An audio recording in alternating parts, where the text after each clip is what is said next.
Azakuvela enkundleni kungekudala amapolisa alishumi elinesibini nabanjwe ngalempelaveki siphuma kuyo ngezityholo zokwaphula umthetho kuquka nemiqathango elawula inkqubo yokumiswa ngxi kweentshukumo kweli. Lamapolisa atyholwa ngokusela utywala kwindawo zeentselo kwakunye nokuphanga abaqhubi. Umkomishina lamapolisa kuzwelonke unjengele Khehla Sithole uthi lamapolisa arhuqele edakeni inkonzo yesipolisa.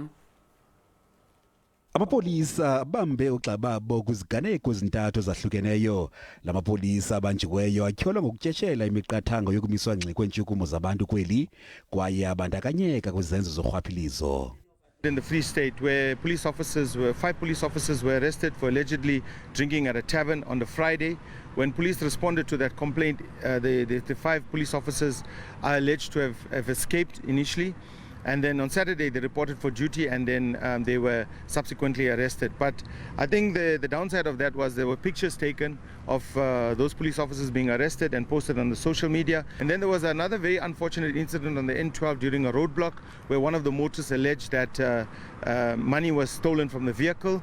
And of course we then mobilized the anti-corruption unit from Mpumalanga to investigate the matter, and during a sting operation police officers were arrested, and it's believed that some money that was allegedly taken during that alleged theft at the roadblock was recovered. 12th member was a member that was arrested at Shushanguve for allegedly having a party at a police barracks. Imanyano yamapolisa isaphu ithi senzo selolu hlobo silihlazo asamkelekanga.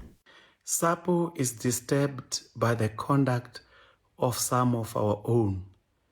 They are dismissing the good name of the South African Police Service and those who are continuing to work in accordance with the principles and values of the institution.